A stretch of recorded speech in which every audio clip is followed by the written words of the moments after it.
Bom, hoje nós estamos aqui, né, com uma pessoa muito especial que está fazendo uma visita aqui para nós na nossa sede em Edmonton Green, a Luz para os Povos de Londres, e eu gostaria muito hoje de apresentar o nosso caro amigo, Pastor Israel. E aí, E aí, graça e Pastor Israel, como é que você paz. está? Tranquilo? Bom demais estar aqui com Que ótimo. vocês. Obrigado pelo convite. Que Muito joia. feliz. Bom, eh, e hoje, galera, nós estamos falando, né, nós vamos abordar um tema muito interessante, não só para sua vida espiritual, mas também para sua vida familiar, sua vida como um todo, né? Que é um tema hoje muito recorrente. Hoje a gente vai falar sobre as tempestades das nossas vidas, né? As fases difíceis e turbulentas que a gente enfrenta e que muitas vezes nós achamos que toda a tempestade, né, ela nunca provém de Deus, ela sempre provém do diabo. E eu passo a palavra agora para poder explicar melhor, né, sobre esse novo tópico também, né, do que é o tópico do seu livro, Exato. e eu gostaria de saber mais. Pode fazer sua apresentação, fique à vontade. Então, primeiro agradecer, né, vocês aqui, a nossa igreja em Edmonton, aqui em Londres, Luz para os Povos, por nos receber tão bem. Estou em casa, né? Muito bom conhecer você, conhecer a galera, conhecer vocês também que estão aí nos assistindo, né? E parabenizar vocês pelo excelente trabalho que vocês têm feito aqui.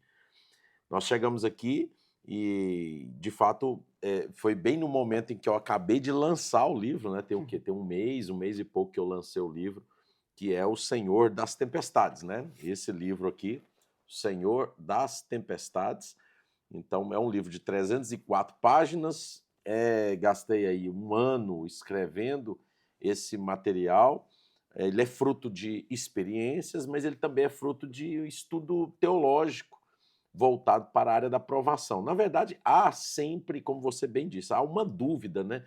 As lutas que nós enfrentamos são punição de Deus? Vem do diabo?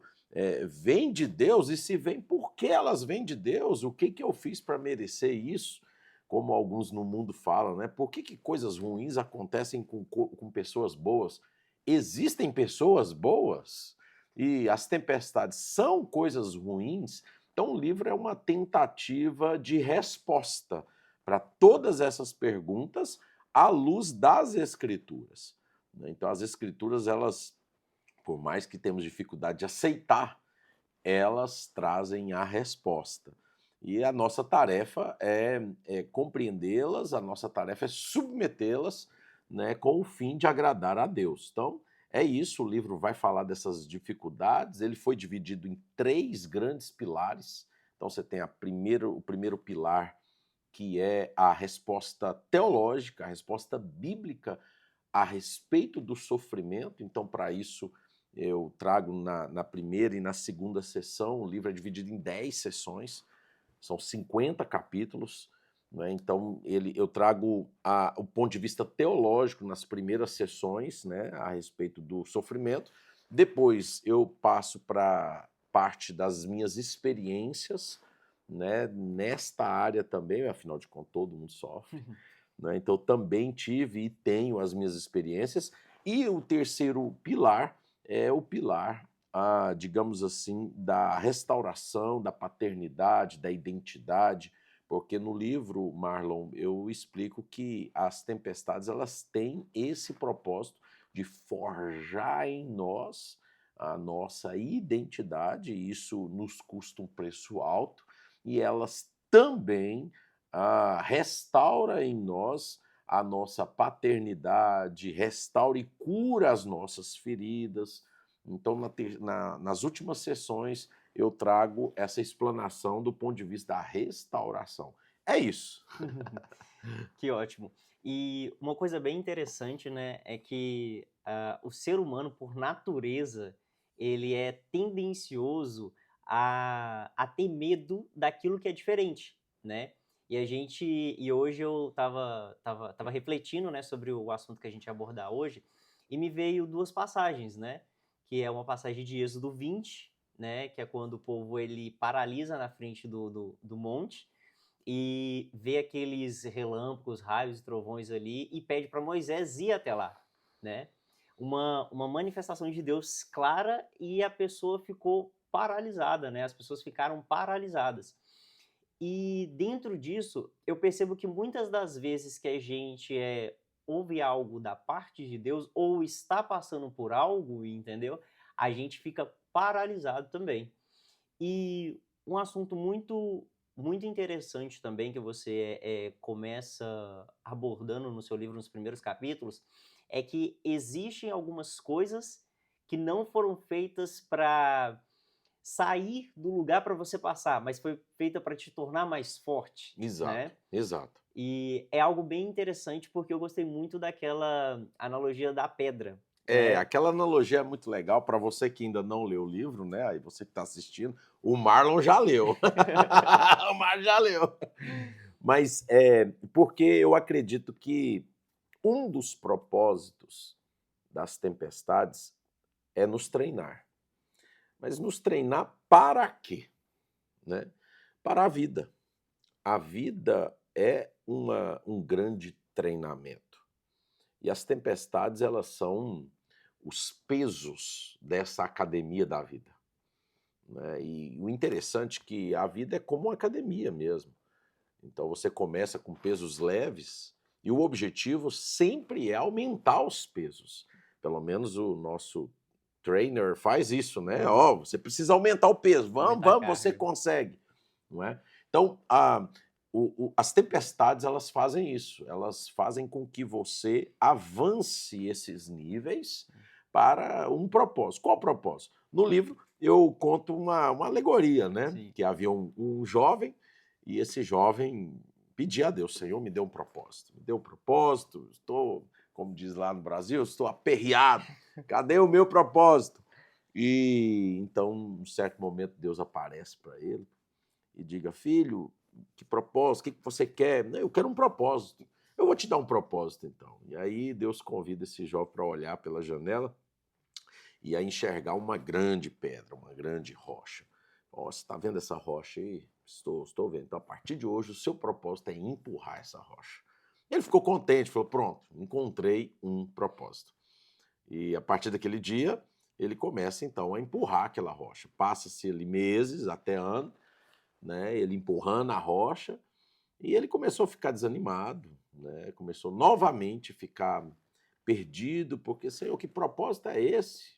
Como diz lá no Brasil, que propósito sem jeito é esse, né? Estou empurrando, mas a rocha não sai do lugar. Não sai do lugar. Estou aqui há um ano empurrando essa rocha. Aquele era o treinamento dele. E aí, novamente, ele chama a Deus, Senhor, onde tu estás? Eu preciso de um novo propósito. Deus aparece para ele e fala, o que foi, meu filho? Essa rocha não sai do lugar, né? Não sai do lugar. Estou um ano empurrando essa bendita rocha. E Deus fala, meu filho, o propósito era só empurrar a rocha, não fazia parte do propósito a rocha se mover. Mas era apenas empurrar. Você já se olhou no espelho? E ele então falou, não olhei. Falou, olha no espelho. E quando ele se olha no espelho, ele percebe que ele estava musculoso. As panturrilhas grandes, os braços fortes, de tanto empurrar a rocha. E ele, meu Deus, como eu estou forte! E aí Deus fala para ele, este era o propósito. O propósito que eu lhe dei era que à medida que você empurrasse essa rocha, você se tornaria forte, musculoso. Eu acredito isso, que as tempestades é o deserto que nos treina.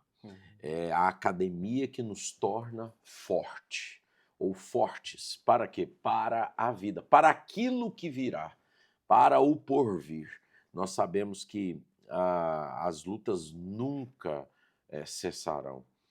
Uma das coisas que precisamos entender é que enquanto estamos aqui, enquanto estivermos aqui neste mundo caído, ossos ainda vão se quebrar, lágrimas ainda vão cair do nosso rosto, mas a esperança, há uma esperança. E a Bíblia diz em Romanos 5, no verso 5, 6, diz que a esperança não nos decepciona, porque Deus derramou do seu Espírito em nossos corações. Então, a garantia que nós temos é que nesse treinamento doloroso, difícil, né, penoso, Cristo está conosco, por meio do seu Espírito.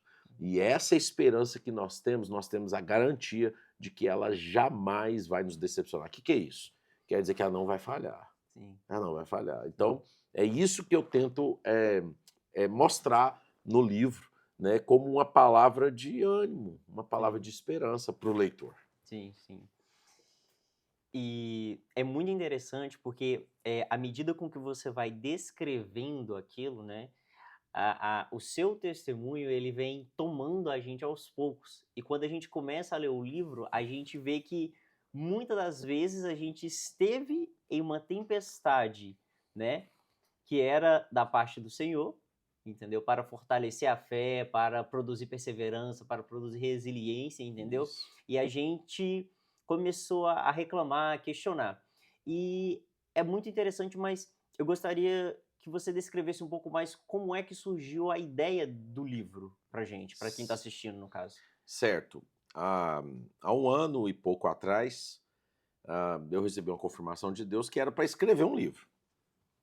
Então, eu relutei um pouco e não sabia por onde começar, porque já tem alguns anos que eu leio bastante e tenho algumas experiências na área do aconselhamento. Então, quem experimenta a área do aconselhamento, discipulado, percebe o quanto existem pessoas que sofrem muito, né?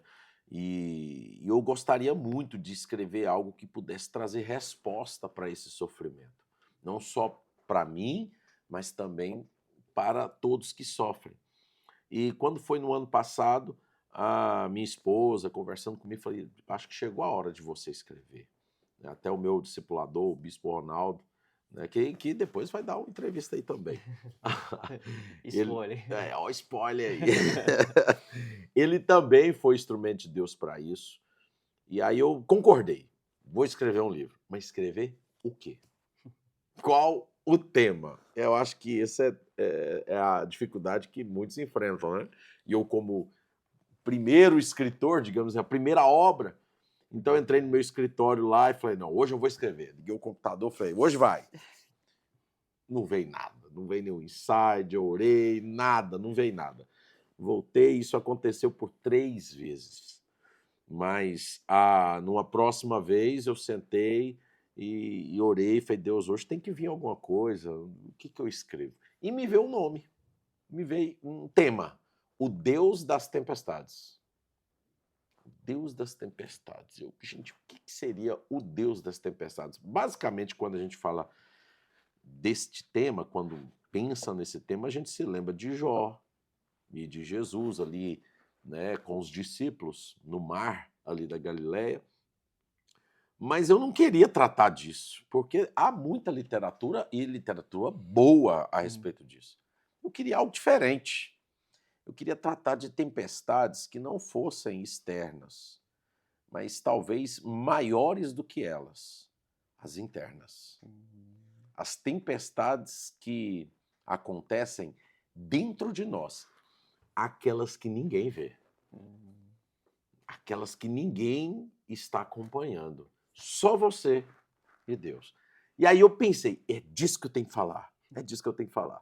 E aí eu comecei, que tipo de tempestade eu poderia comentar. Aí, como eu dou aula de teologia já há algum tempo, sou professor de teologia, eu pensei, não, primeiro eu vou fazer uma abordagem bíblica a respeito disso. A Bíblia tem que ter uma resposta para isso, tem que ter.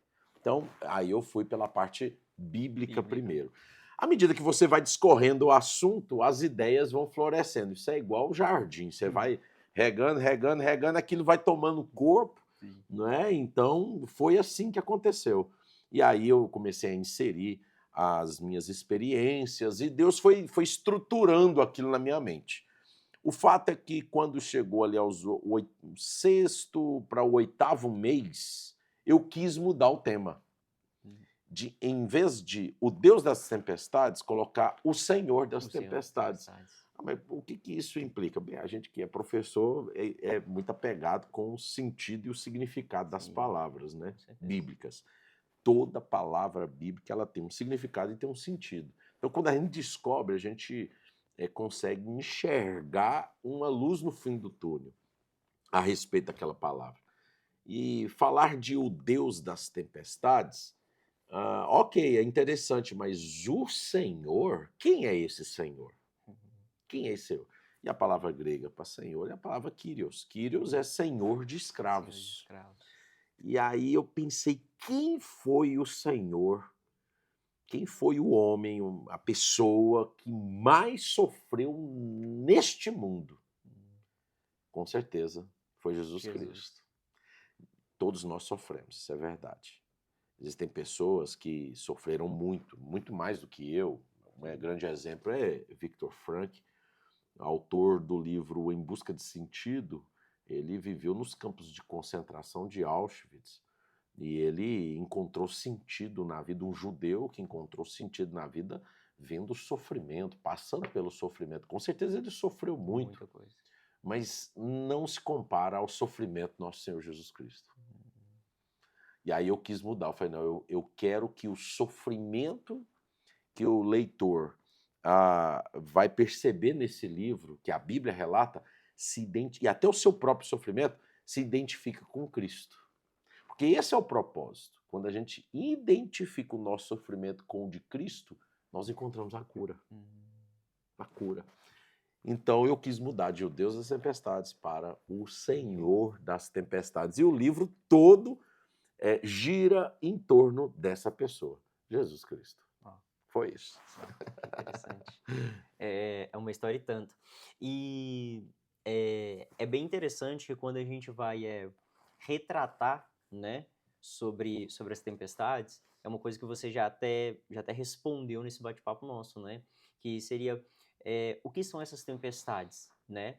São as situações da vida ou são processos em que Deus coloca você, né, para que você aprimore, para que você melhore, para que você fique mais resiliente ou perseverante.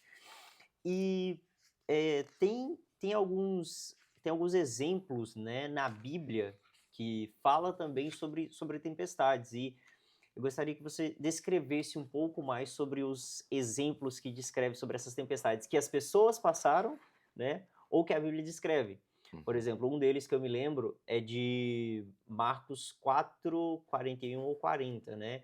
Que é Jesus acalmando a tempestade. Isso. E para mim aquilo ali é algo assim chocante, porque eles falam algo muito poderoso no final, por os dois sentidos. É verdade. Que eles falam, quem é esse que até o mar, né, lhe obedece. É verdade. Aí para mim entra em dois sentidos. Por exemplo, nossa, eles não conheciam, né, o tamanho da autoridade, do poder que Jesus tinha.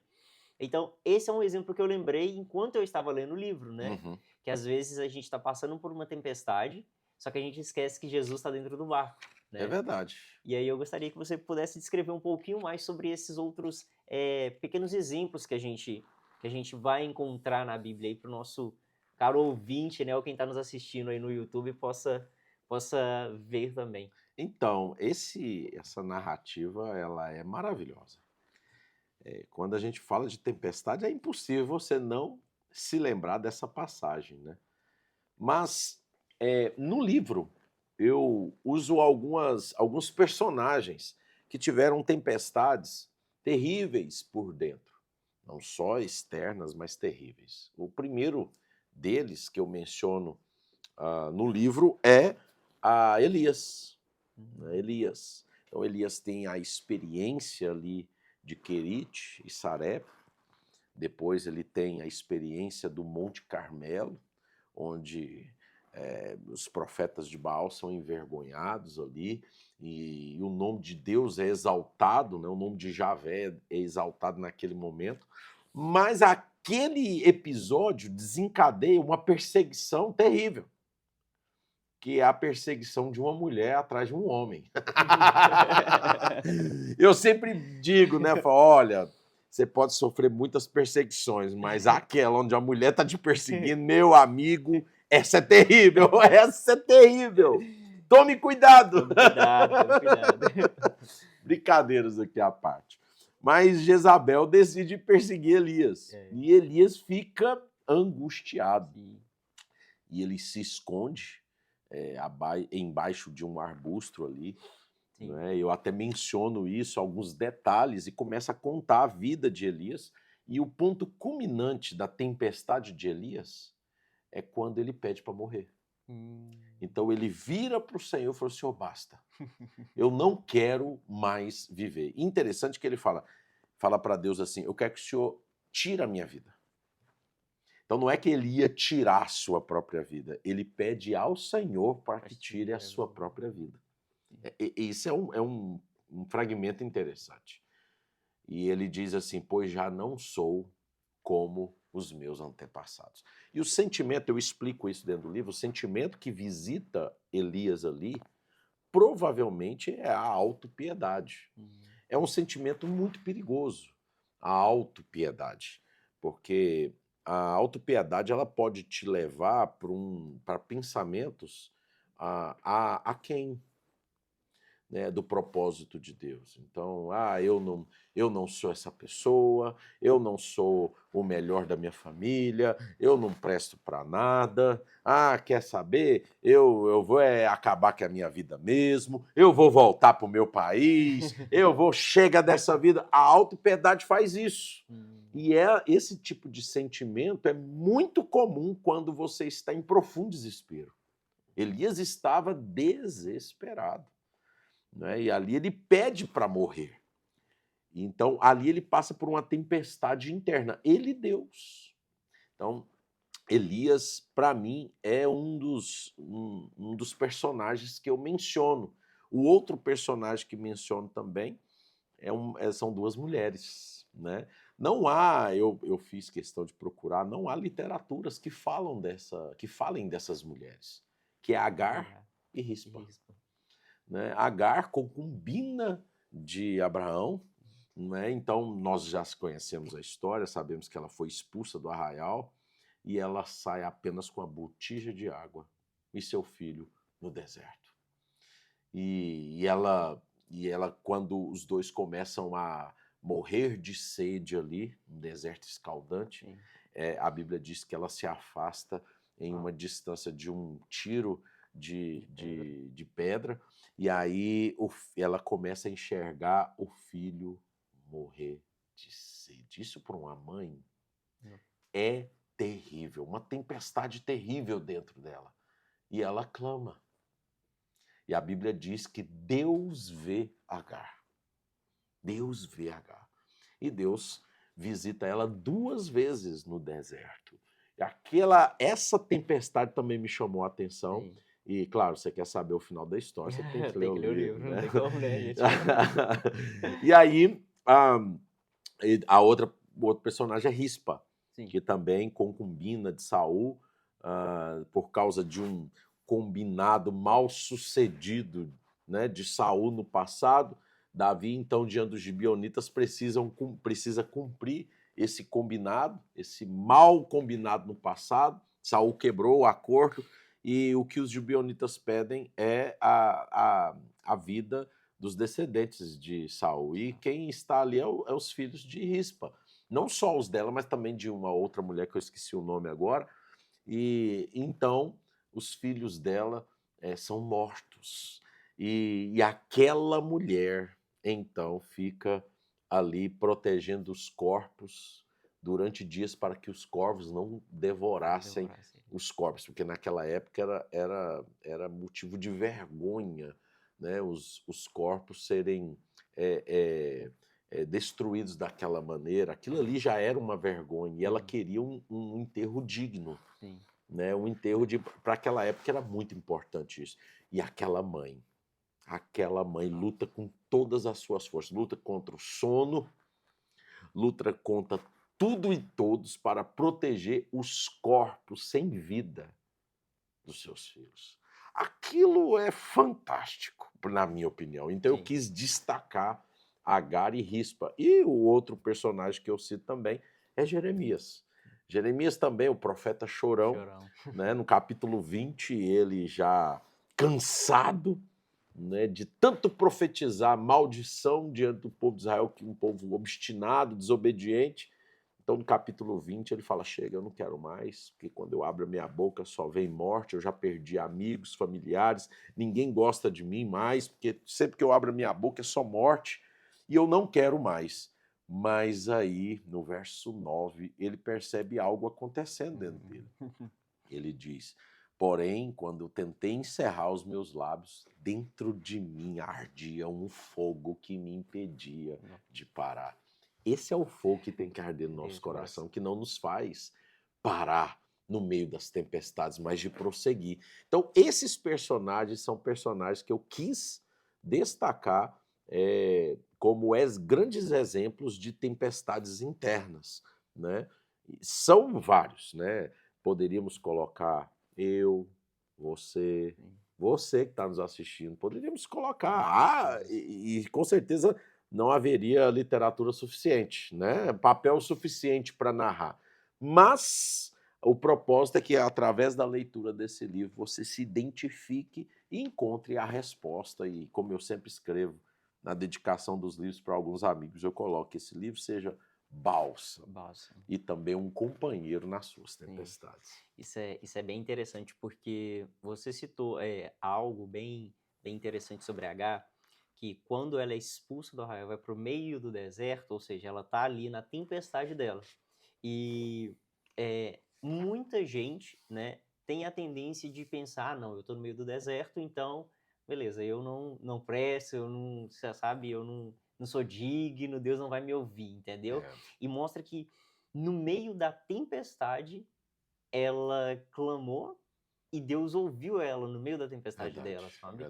E dentre desses comportamentos, assim, qual que seria um outro comportamento, uma outra atitude que você vê que nos ajuda quando estamos passando por dentro de uma tempestade? Então, quando as tempestades chegam na nossa vida, como elas têm propósito, os propósitos são vários. Não é apenas o treinamento, não é aumentar nossos níveis de força, né? Como eu sempre digo, as musculaturas da nossa alma. Não é só isso, mas também aumentar nossos níveis ou nosso nível de dependência de Deus. Agar chegou a esse ponto porque acabou a água. Eu fico imaginando se ela tivesse talvez ali mais uns 5 litros d'água. Ela talvez não tivesse clamado a Deus porque ainda teria água. Elias clamou por socorro e pediu a morte porque ele já não tinha para onde ir. Jeremias clamou a Deus para cessar as suas palavras porque ele já tinha perdido tudo. Então, a tempestade, ela tem o propósito, e eu gostaria muito que você que está assistindo ouvisse isso com o seu coração. As tempestades, ela tem o propósito de arrancar de nós tudo aquilo em que a nossa confiança está depositada. Isso pode ser um dinheiro, isso pode ser alguém, isso pode ser algum objeto. O Lutero falava isso: qualquer coisa que o meu coração apega-se em confiança, esse é o meu Deus. Tremenda essa frase de Lutero. Então, muitas vezes, nosso coração está apegado ao dinheiro. Deus se encarrega de remover o dinheiro para que você dependa dele. Por que fazemos isso? Mas isso deixa Deus tinha que deixar a gente quebrar a cabeça. Deus é pai.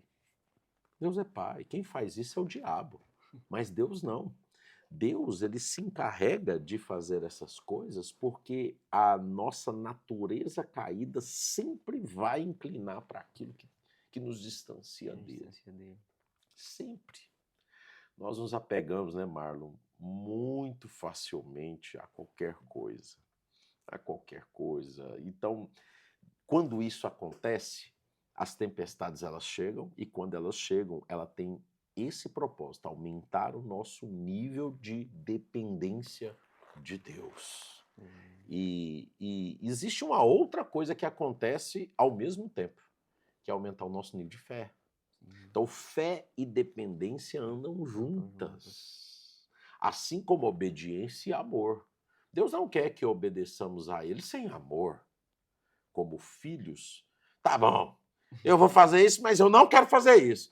Ai, que vontade de sair de casa, não aguento esse pai, não aguento, mas eu vou obedecer. Esse não é o propósito de Deus. O propósito de Deus é que obedeçamos a Ele em amor. Então, quando isso não acontece, Deus se encarrega de nos ensinar. Por quê? Somos uma geração obstinada.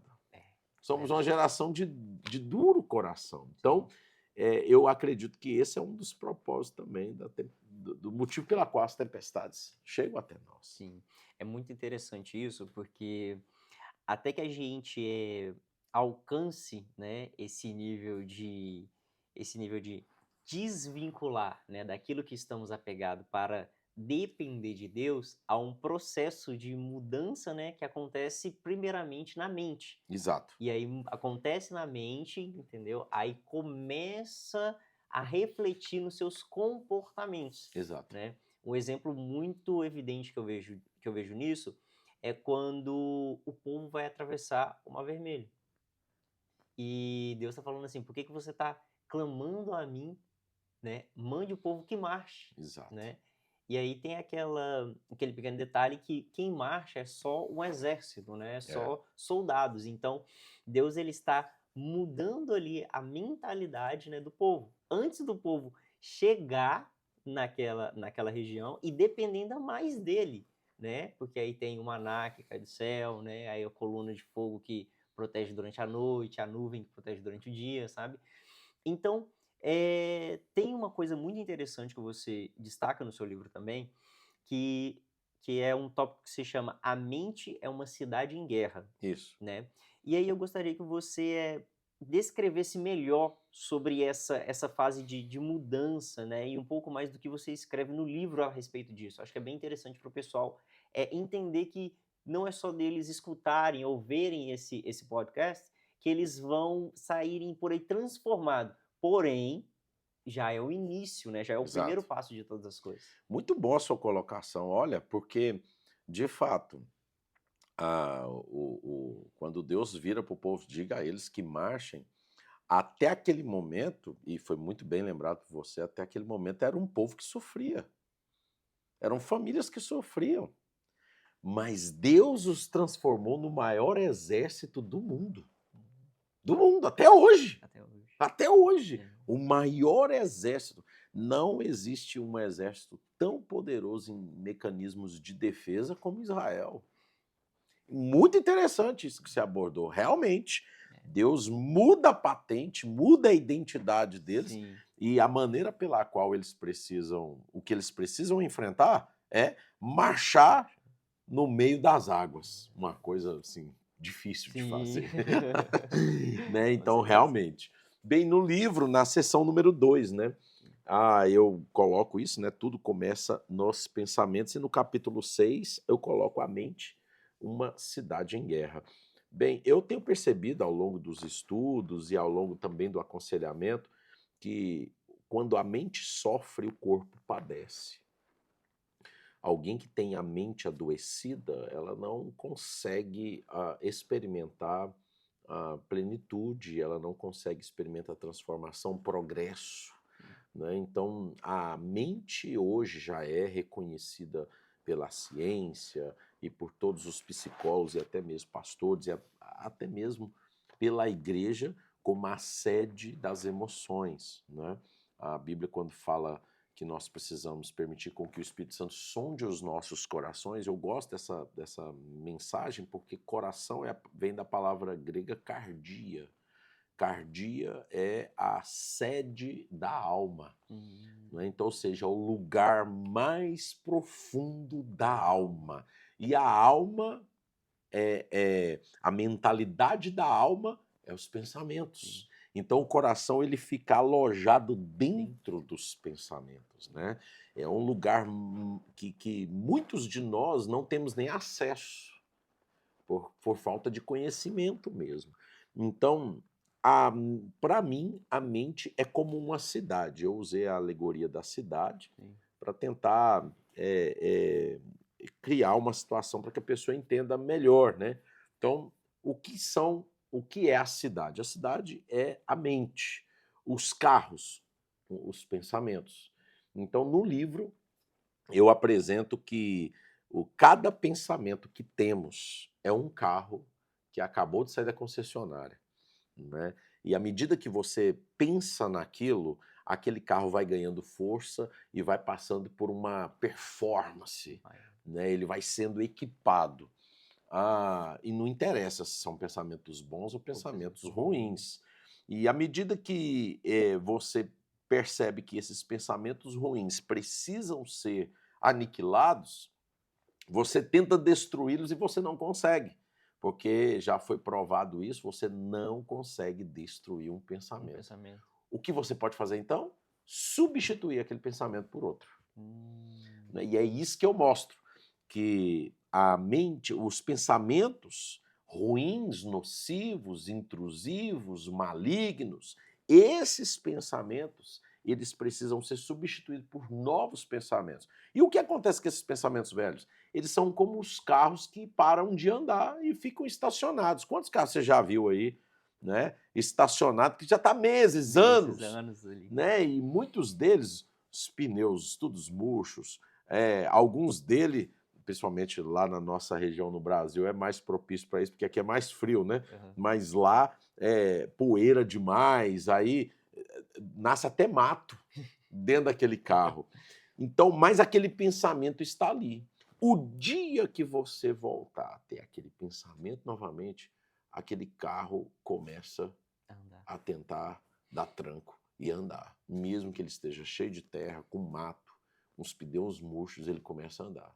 E à medida que você vai pensando, aquele carro começa então, de forma como se fosse uma anomalia, ele começa a andar na sua cidade e poluir a cidade todinha e começa a sujar a cidade. Então é isso que eu começo, que eu trago dentro do livro. Então qual é a necessidade? Necessidade é que os nossos pensamentos precisam ser alcançados pela transformação da palavra. E é isso que eu trago, né, como guardando os pensamentos com a verdade. Então a verdade é o antídoto para que esses pensamentos, ou essa cidade, seja saudável, abrigue pessoas e famílias de bem, né, pessoas que respeitam os sinais, uma cidade boa de se viver.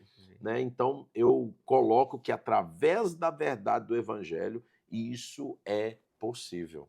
Entende? E que quando você não faz isso, você tem uma mente conturbada, você tem uma mente que sofre, com milhares de carros na sua cidade, né? Que é aqueles que têm pensamento, da síndrome do pensamento acelerado. Então, só tem carros correndo em alta velocidade, com vários acidentes, não respeitam sinais. Não, mas então o que eu sou assim? Não, você não é assim. Há uma forma de você não sofrer mais na sua alma.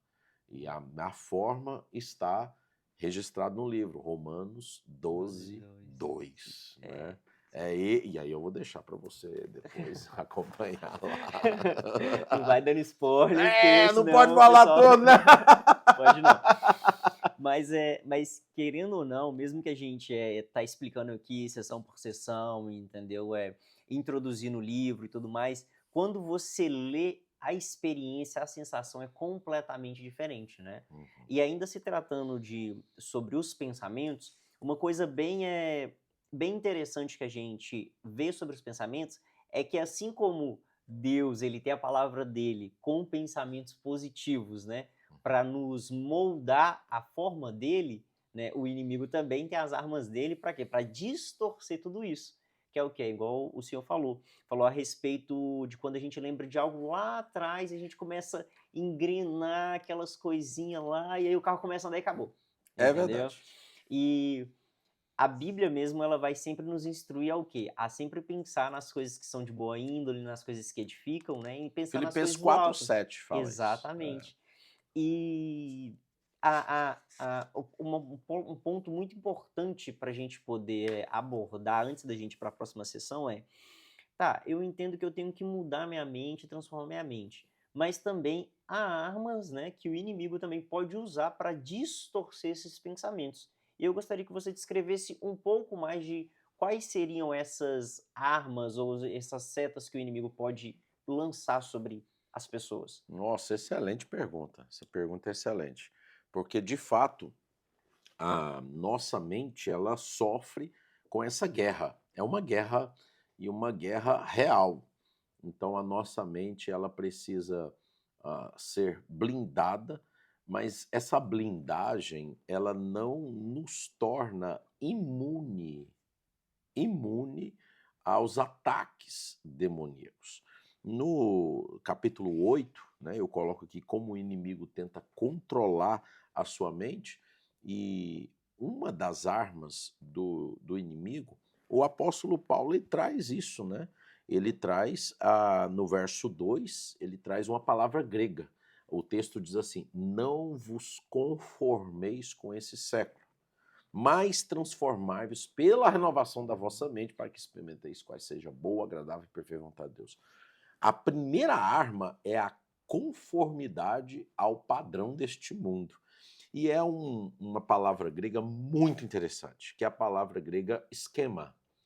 E a nossa palavra esquema vem de Vem do esquema esquema. mesmo no grego. Hum. O que é esquema no grego? Esquema é como se fosse aquele desenho que a gente dava para as crianças. Hoje é tudo tablet, né, gente? Então não tem mais isso. Mas quando você dava aqueles desenhos pontilhados, pontilhados. E a criança tinha que pegar aquele lápis de cor e tinha que ficar contornando aquele desenho pontilhado e depois pintar aquele desenho, e aí o desenho tomaria forma. O que é esquema? Esquema são aquele desenho pontilhado. O que é isso? É o padrão do mundo. Então, o padrão do mundo, ele tem o objetivo de inverter valores, valores, princípios e crenças. E deságua aonde? Na prática. Então, como que o diabo faz isso? A palavra esquema, o significado é esse, é um desenho pontilhado. Então você vai andando em conformidade, à medida que o mundo vai te direcionando, você vai caminhando. Então os desenhos, o pontilhado é os padrões do mundo, e você vai contornando eles. É isso que o significado grego traz. O sentido é um pouco diferente. O sentido é o seguinte: é aquilo que você vê e amanhã você esquece. Então, eu mesmo, eu sou uma pessoa que o que eu assisti hoje, amanhã eu não lembro. Mas... Inclusive, eu sou uma pessoa, Marco, que a pessoa pode me contar a mesma piada várias vezes que eu vou rir, porque eu vou esquecer. É esse esquema aí. Então, o sentido da palavra esquema é isso. É quando você investe algo alto em algo que logo passa. É passageiro. Nem Entendi. nos lembramos mais. Sim. Então perceba o quanto a palavra esquema é poderosa.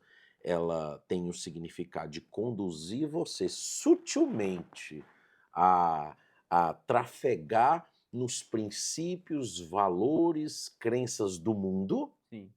E, ao mesmo tempo, faz com que você invista todos os seus esforços Isso. em algo que não tem valor. Então, essa é a arma do diabo. Né? Só que isso é tão O sutil. jogo da enganação. É o jogo da enganação, o jogo do engano, da sugestão. Então, você vai caindo naquela armadilha e quando você vê, a sua mente foi captada. Então, qual é o objetivo do diabo com isso? Captar ou capturar os seus pensamentos. Por quê?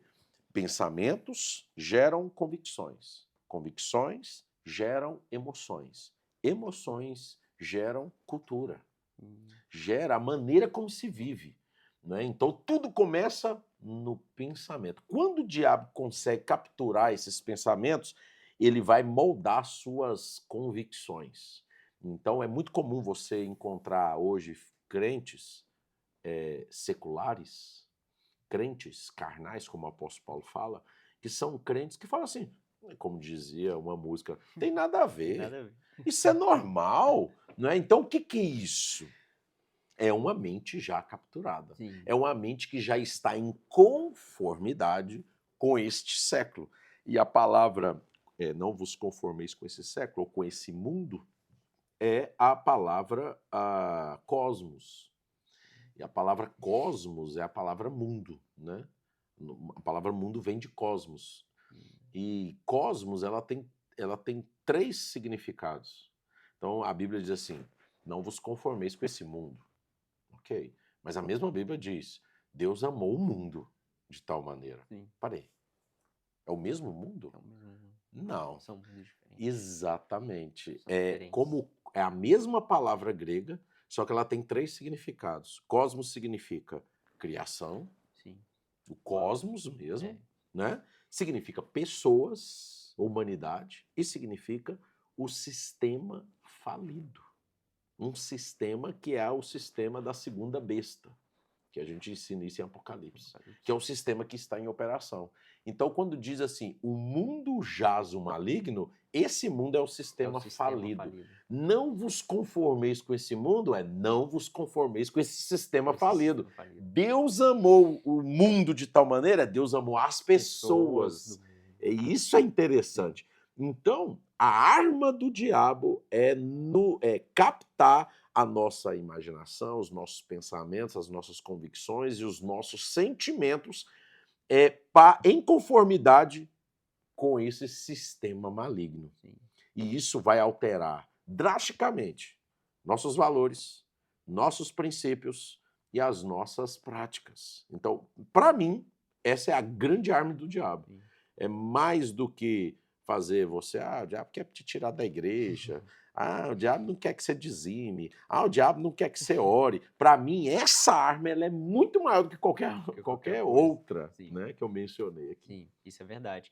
E dentro do seu livro também, né, ainda só para mais uma coisa aí que eu estava lembrando aqui enquanto o senhor ia falando, é que a própria Bíblia, se você for buscar, entendeu? Ela também te dá o quê? As armaduras, né, para você se revestir, para que isso, né, possa te blindar também dessas ciladas que o inimigo ele pode jogar durante a sua caminhada.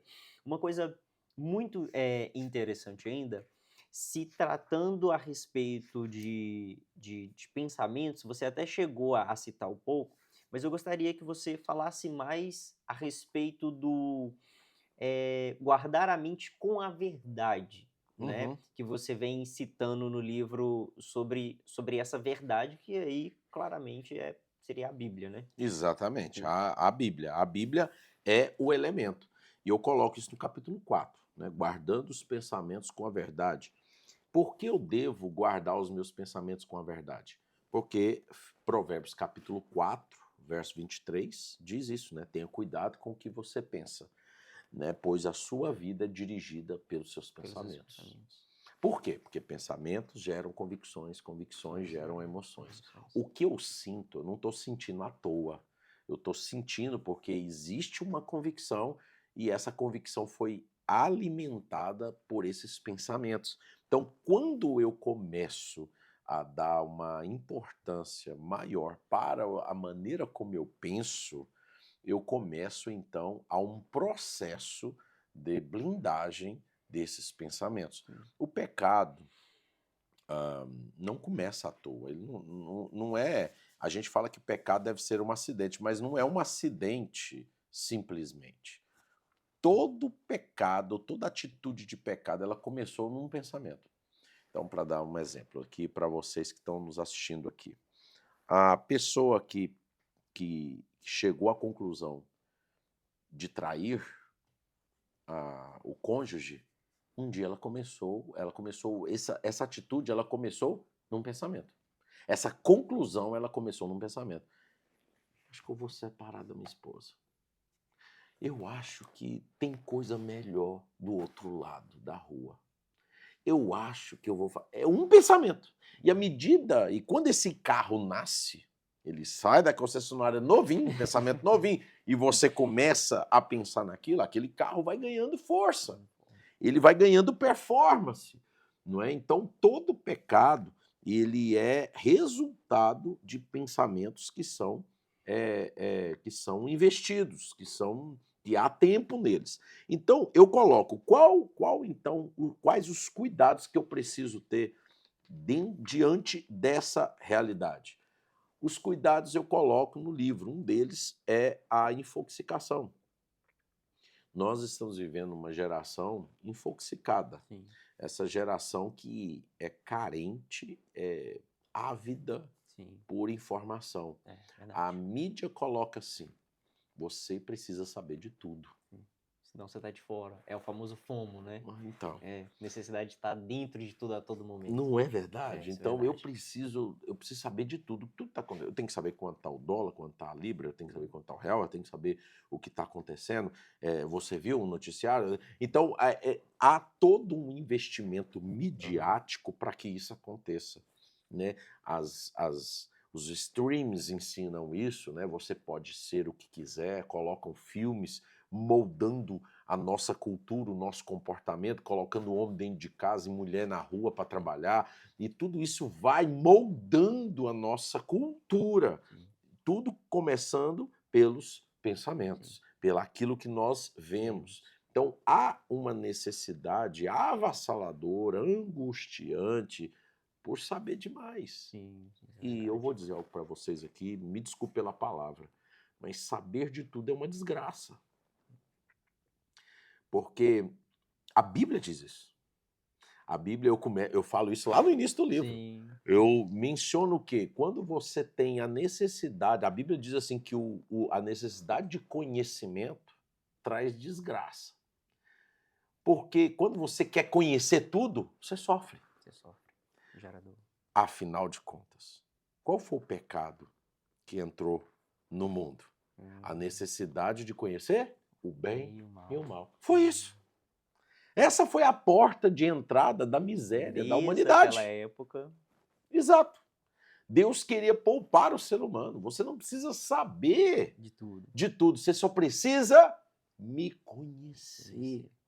E hoje a necessidade de conhecer tudo é a arma do diabo de não ter a necessidade de conhecer Deus. Conheça tudo que está no mundo. Exato. E não conheça tudo que está no mundo espiritual. Exato. Então, o verdadeiro conhecimento liberta. Ontem eu perguntei isso aqui para os alunos. A Bíblia fala assim: conhecereis a verdade vos libertará. Eu perguntei: a verdade liberta? A maioria, sim. A verdade não liberta. É o conhecer a verdade que liberta. Então, existe um conhecimento que eu tenho que ter. Sim. E esse conhecimento, nos é revelado através da autorrevelação de Deus, a palavra de Deus. Para isso acontecer, eu preciso abandonar a infoxicação, eu preciso entender que eu não dependo do conhecimento desse mundo para me tornar alguém. Eu sou o que a Bíblia diz que eu sou. Então, essa é uma arma que eu posso usá-la para vencer a mentalidade da carne, que Paulo fala em Romanos 8. É o quê? O desejo de conhecer a verdade. Então, esse desejo é a primeira arma. E eu coloco aqui também na página 61, né, a relação entre o excesso de informação e o adoecimento da alma. Por quê? À medida que eu quero conhecer muito dessa terra, mais doente eu fico. E à medida que eu conheço mais de Deus, mais saúde eu tenho. Porque uma coisa que me veio à mente, eu acho muito interessante, é que à medida que você conhece, né, o lugar que você quer ir ou está, você tem mais desejo de permanecer. Então a gente vai parar para pensar que, à medida com que você conhece as coisas desse mundo, além de você ficar hipnotizado com as coisas aqui, você deixa de ter anseio pela eternidade, Muito né? bom, é Você verdade. deixa de ansiar pela eternidade, né? De saber como é as coisas na eternidade. Nossa, e o que você está falando é tão interessante que me fez lembrar do investimento bilionário que temos hoje na medicina em fazer com que as pessoas vivam mais. Hoje há um desejo desenfreado das pessoas em querer viver muitos anos aqui, mais de 100 anos, ter longevidade. E quando nós olhamos para a Bíblia e nos alimentamos dela, o desejo é o contrário. Sim. Não, não, não, não, não. Eu quero é a eternidade. Uhum. Então a gente percebe isso mesmo, que todo investimento deste mundo que Paulo diz para a gente não se conformar, ele tem o objetivo de nos distanciar da verdade. Por isso que a grande arma da pós-modernidade é o relativismo, a secularização, o individualismo, mostrando e revelando e criando desejo nas pessoas de ter a sua própria verdade. Sim. Então, cada um tem a sua verdade. Fala, cara, isso que você está falando para mim é a sua verdade, eu tenho a minha. Sim. Não é? E isso é uma arma deste mundo. Então, nós, filhos de Deus, você que está nos assistindo, precisa entender que é a verdade do Evangelho que vai nos levar ao verdadeiro entendimento da vida saudável, da vida plena no Espírito e da vida que vai nos conduzir à contramão desse mundo. Sim. Desse mundo jaz no Do maligno. Sim, Né? é verdade. Isso mesmo. E agora eu gostaria de saber do senhor, tem outra sessão que você gostaria de abordar, de falar um pouco mais para nós aqui? Porque eu ainda tenho algumas perguntas finais aqui para os próximos Claro. capítulos, mas antes gostaria de ouvir do senhor aí se tem mais algum outro capítulo que mais mexeu com você e o porquê que esse capítulo ou a sessão mexeu com você. A sessão, assim, que mais mexeu comigo ao escrever foi a sessão número 4, que é a sessão A Tempestade do Abandono Paterno. Eu sou filho de pais separados, né? Meus pais se separaram, eu tinha 6 anos, não é? Então não foi uma ruptura que criou em mim danos emocionais, traumas, né? Então eu tive que assumir a responsabilidade da casa muito cedo, não é? Sem referência nenhuma. Para você ter ideia, Marlon, e eu acredito que você sabe disso, mas também para as pessoas que estão nos assistindo, no Brasil, 64% das pessoas, isso é dado do IBGE, 64% das pessoas do Brasil não tem o nome do pai na identidade. Não tem. 64% do Brasil provavelmente não sabe quem foi seu pai. E quando eu escrevi essa sessão, eu me deparei com dados terríveis e percebi que sempre houve uma investida do diabo na figura paterna, na figura do homem, na figura masculina. O primeiro ataque do diabo foi contra a masculinidade, a liderança masculina de Adão. Foi quando Adão se viu numa situação em que ele deveria ensinar para a esposa: eu não vou comer desse fruto. Mas quando ele se viu na situação de que sua própria mulher virou para ele e falou: come do fruto, a omissão de Adão ali trouxe desgraça à humanidade.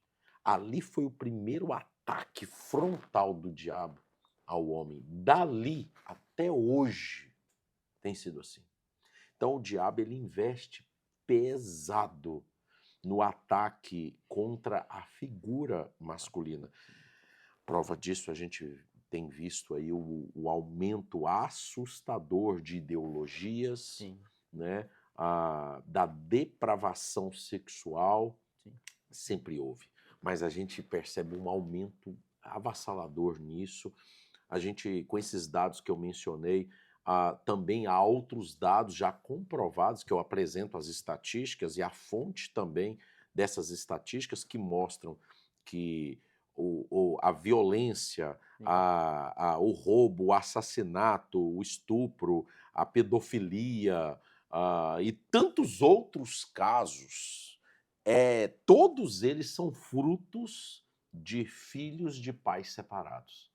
Então, eu fiz parte dessa estatística. Sim. Eu fiz parte dessa estatística. Então, eu tive que passar por um longo processo de cura e que essa restauração eu menciono na seção 9. Lá no final do livro eu menciono como foi a restauração de Deus na paternidade, na minha paternidade, porque eu carreguei traumas como fruto desses traumas. Eu tive dezenas de tentativas de suicídio desde os 13 anos. A última tentativa de suicídio foi em 2019. Entende? Fruto desses traumas, crises de ansiedade, opressão maligna, tudo eu relaciono isso no livro. Então, eu passei por vários vales internos, né, e que me levou a inúmeras tentativas de tirar a minha própria vida. E por que tudo isso aconteceu? Porque o meu lar foi atingido. Né? E meus pais se separaram muito cedo, e há toda uma história que eu conto, né? Eu relaciono, eu descrevo isso, como tudo aconteceu. E eu sou apenas mais um dentre milhões de pessoas, de homens e mulheres, que passam pelo abandono paterno. Sim. Homens que crescem sem referência, porque é a paternidade que torna um menino em um homem, em uma menina, em uma mulher. É a paternidade que traz o senso de segurança para a mulher. Né? É a paternidade que traz o senso de responsabilidade para o filho homem. Quando isso lhes é roubado, há um lapso, há um hiato, há um buraco, uma cratera. Eu chamo no livro de fratura. Há uma fratura. E essas fraturas, elas desencadeiam em uma série de emoções desequilibradas. Então, para mim, essa sessão, a sessão número 3, é a sessão de ápice do livro, por contar, porque eu conto de forma mais íntima tudo o que eu passei e a realidade de milhões de pessoas que também passaram pelo abandono paterno. Sim, isso é verdade. Realmente, eu mesmo, por exemplo, eu não tive meu pai presente, Olha né, aí, ó. Nem sabia. em toda a minha juventude, né? Eu me lembro de ver meu pai a última vez por volta dos 9 anos de idade, né? Mas graças a Deus eu consegui recuperar esse laço, né? Agora aos 26 anos de Olha idade, só. entendeu? Então depois de um longo tempo, né? Nesse período minha mãe ela se casou novamente, né? Então eu tive uma figura ali paterna, mas não era o pai biológico, né? E quando você encontra, né, começa a vincular esse laço de novo, você percebe essas coisas, É né? verdade. Você percebe essas nuances que há uma intimidade maior, entendeu? Há uma intimidade muito grande. O seu padrasto, ele pode te amar, ele pode te tratar com muito carinho, mas quando você se aproxima do seu pai, né, biológico, você começa a perceber isso, né, com mais evidência. E baseado nisso tudo, né, você sabe que essa plataforma ela vai ficar aí até que Jesus volte, né? Então.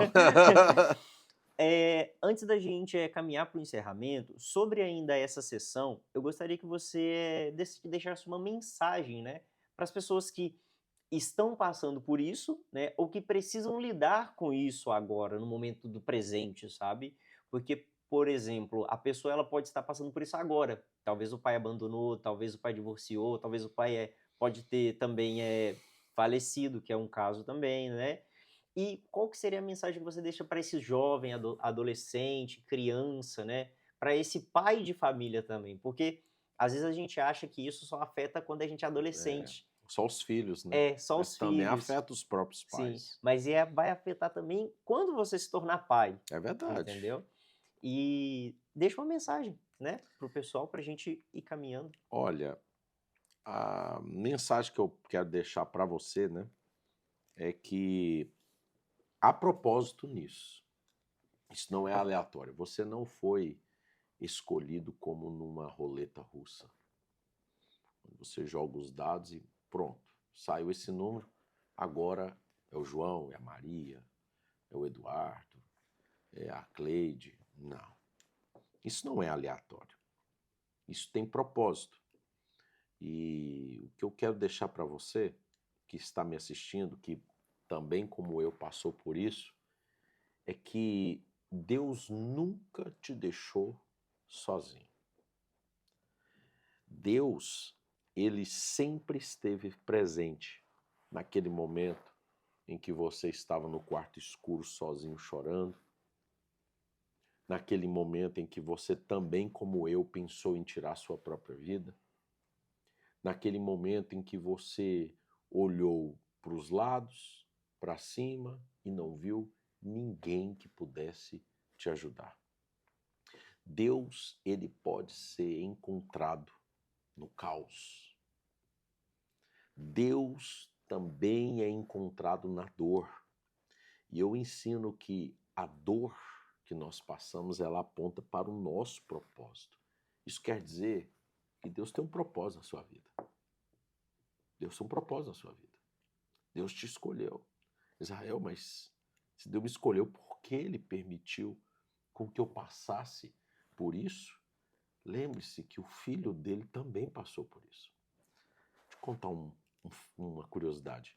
Você sabia que os estudiosos dizem que Jesus também cresceu sem a figura do pai terreno? O De Chosen mostra isso. Que o pai de Jesus provavelmente morreu quando ele ainda era criança. Provavelmente. E quando a gente lê os textos, parece que isso é uma verdade. Jesus também sofreu. Jesus, no momento da cruz, qual foi uma das suas palavras?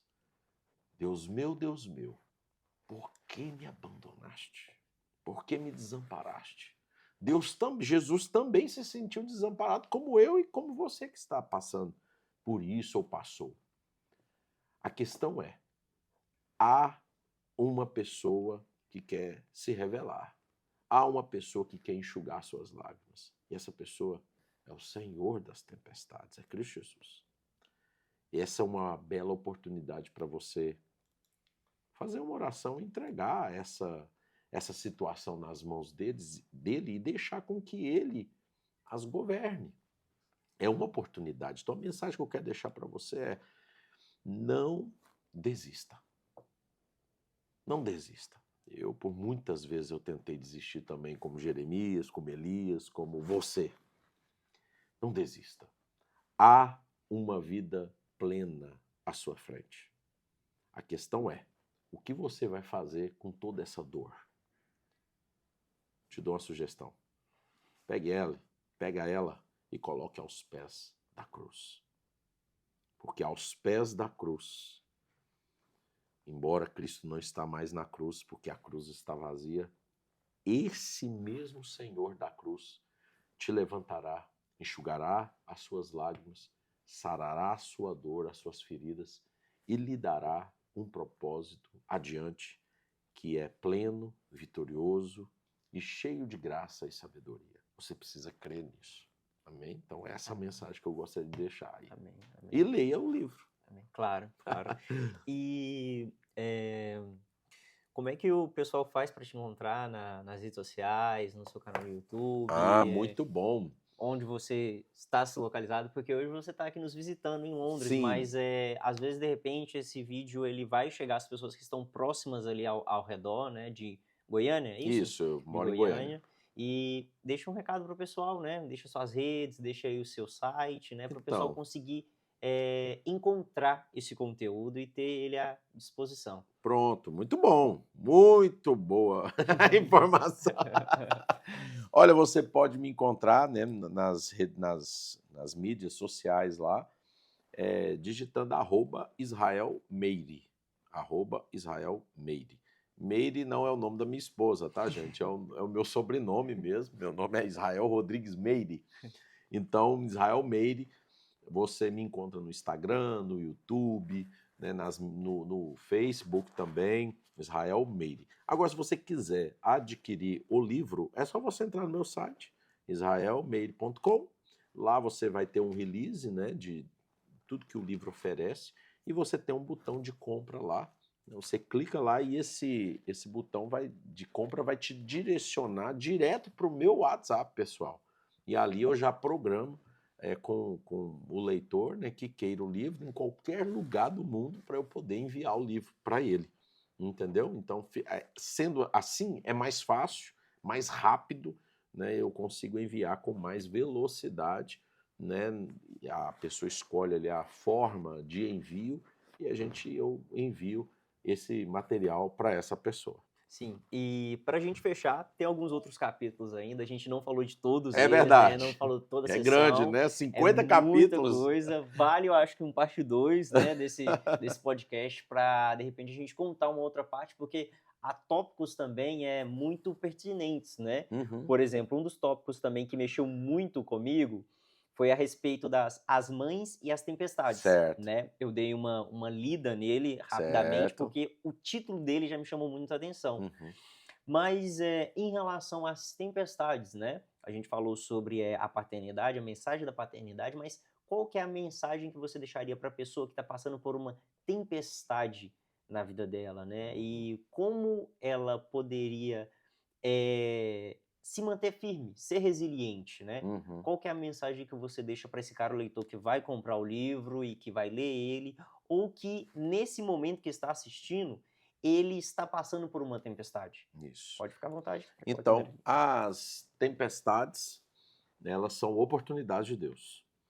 São oportunidades na sua vida. Então, a minha mensagem é que você, para entender o processo de autorrevelação de Deus por meio da dor, você precisa de uma renovação da sua mente, né? Você precisa entender que problemas não são revés na sua vida, mas oportunidades, né? Então, não só problemas, mas qualquer tipo de adversidade. A carta de Tiago, no capítulo 1, verso 2, até o verso 4, ele vai dizer isso, né, que as tribulações, elas produzem uma fé, um fortalecimento na nossa fé, um nível maior de arrependimento, né? Ela fortalece as musculaturas da nossa alma, elas fortalecem o nosso espírito. Então, tempestades são oportunidades de vermos Deus, né? Então, é isso que nós precisamos entender. A partir do momento que você entende isso, você vai olhar para as lutas que você vai estar passando, que está passando, e tentar encontrar onde está Deus nisso. Aonde o Senhor está nisso? É claro que isso não é possível sem o auxílio da verdade, sem o auxílio da palavra, né? Então, esse material, o livro, é apenas um material de apoio, porque a verdade que vai ajudar você, meu amigo, minha amiga, a passar deste nível é a exposição da verdade na sua vida, na sua casa, através da oração, através da leitura. Então a mensagem que eu quero deixar para você é essa: tempestades, provações, lutas, tribulação, tudo isso é uma oportunidade criada por Deus para se auto-revelar a mim e a você. Muito incrível. Pastor Israel, é um prazer. Que estar aqui com isso, eu que você, agradeço, entendeu? meu irmão. Muito obrigado pelo seu Sucesso tempo. para vocês aqui, Obrigado. né, em nome Ficamos de muito Jesus. felizes de ter o senhor aqui. O senhor é uma referência para nós aqui Glória a também, Deus por entendeu? isso. Nós agradecemos. O senhor é sempre bem-vindo aqui. Pra Oh, poder então vir quer dizer que eu aqui, posso entendeu? voltar. Claro, pode voltar. Fica o convite aberto, Amém. entende? Para o senhor voltar a trazer novas experiências. Amém. E numa dessas, vamos marcar para poder fazer um de casal. Vamos sim. Porque é uma outra área também, né, que ele não contou aí, mas eu vou, né, dar um spoiler aqui também, que ele trabalha também com o aconselhamento pastoral, Exato. não é isso? Eu O e minha aconselhamento. esposa trabalhamos com aconselhamento de casais. Estamos nisso há 24 anos. Sim. Né? 24 anos, sempre trabalhando na área familiar, né? Sim, Então, sim. ela, quem sabe um dia ela não vai estar aqui, Ó, né? isso é uma boa ideia, hein? Gente, então, é isso. O nosso Instagram, você pode encontrar ele como Luz Londres UK, né? O nosso canal do YouTube, você se inscreve, deixa o seu comentário, fala pra gente o que você achou, o que a gente pode melhorar, o que a gente pode trazer de novidade aqui. Nós estamos ansiosos para saber o que Deus tem falado com você. Comente aí embaixo aí, qual que é a tempestade que você está enfrentando. E deixa aí pra gente também, né, o seu like, se inscreva também, não só aqui no nosso canal, mas visita a gente lá no Instagram, né? Lembrando a vocês, você que está aqui na região de Londres, de Edmonton Green, nós estamos localizados no postcode N90TS, próximo ao Asda, tá bom? Nós esperamos por vocês aqui, tá joia?